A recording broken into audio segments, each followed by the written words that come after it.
New love like a diamond, like a twinkling star, but it's a whole lot of heartache to get to where we are. 'Cause every man is a myth, every woman a dream. Watch your little heart get crushed when the truth gets in between. Every bond is a bond to sorrow. Your blue sky turns gray. Everything you love will be taken away.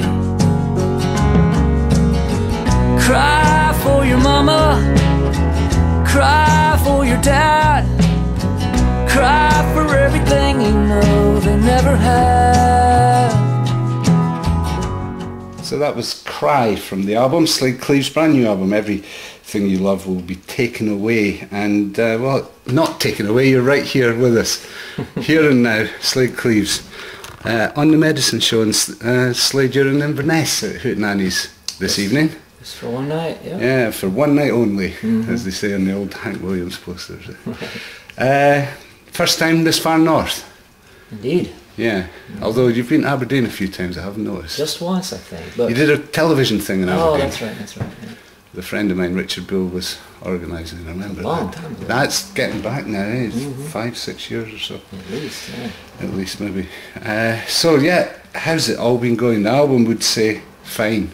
Oh, thanks, man. I would think. I worked hard on it. Yeah. And I'm working hard now to spread the word about it. Yeah, you're on a fair long world tour to promote the album. But what's the recording process like these days? It must be like the old guys getting back together again and falling back in the groove. Is it that simple? Sounds that easy from the quality of the album. Yeah, I mean, Garth Morlock's produced the record, and I've done 3 or 4 records with him. Yeah. And all the instrument players on the record are old friends that have been on records and done on tours with me for years and years. So it is a bit like that. And some of the writing process seems to be that way as well, with Adam Carroll. Yeah. And our mutual friend Rod Pycott as well. Yeah. I spend a lot of time working on the songs and sharing song ideas with old friends and trying to get them up to snuff. Yeah, and 1 or 2, of course, of your own songs on there as well. But I noticed that Ray Bonneville's on there too, eh? Yeah. You know Ray? He's a spirit. I know his music, and I love that last album. That was the first one I heard. So. Fantastic songwriter, but quite a soulful influence. Yeah. Yeah. Your music, the influences of your music, I mean, these days it comes under the group heading of Americana, I suppose. But there's as much blues and as much soul and as much country music as anything in there. Are you aware of this amalgam, or is it just what you feel that comes out through your songs?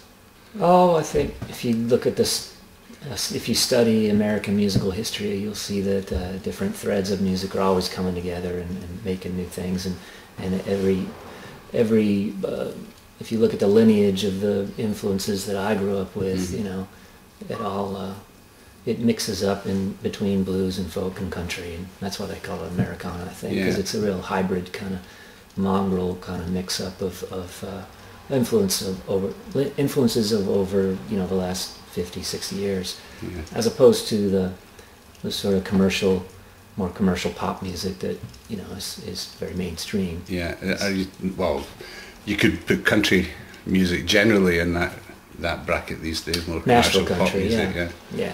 So is Americana, do you think that's a kick against that, or is it just something else that's taken off in a different direction and needed another? It's a whole different culture, I think. A whole different culture. Yeah.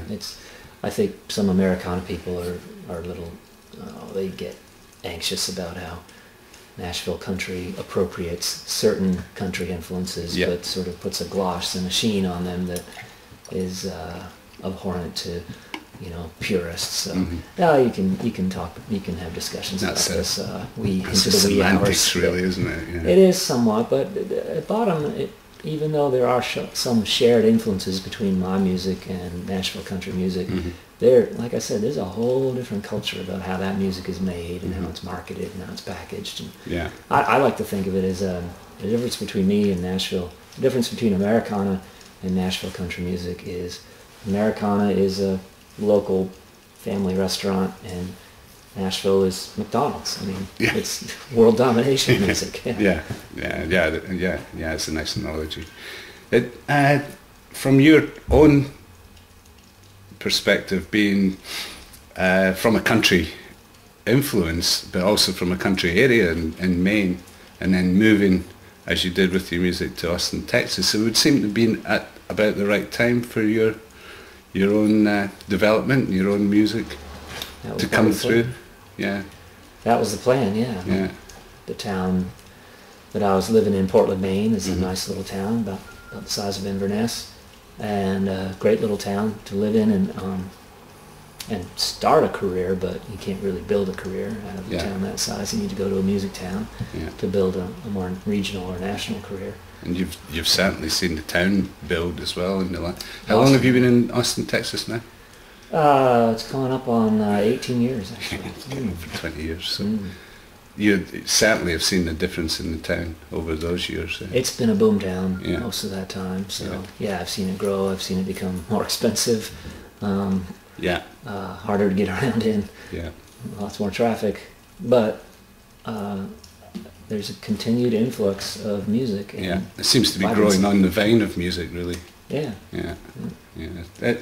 And the album, we'll concentrate on that as well. Now, the title, you'll be getting this all the time, I would imagine. Yeah. Everything you love will be taken away. Is this a kind of, I wouldn't say a midlife crisis at your tender years, but would you say a midlife issues coming to the fore here? Yeah, for sure. Yeah. Is the glass more half empty than full? Well, that's not the issue. The issue is I got everything now. I've got the wife and the home and the career and the family. I mean, I don't have kids, but my parents are still around, my brothers and sisters. One sister, two brothers, and their families, and I have nieces and nephews that I love. Yeah. And, when you reach this age, I'm 45 now, it's not going to get even better. Things are going to be taken away from me the rest of my life. It's the zenith.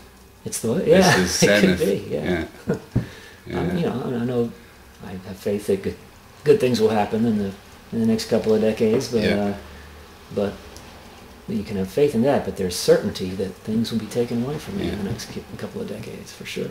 Yes. Lying in the bed you made, but you were so young. Say a prayer, put your head down, gotta prove your mama wrong. There's no poison like a dream when it all comes.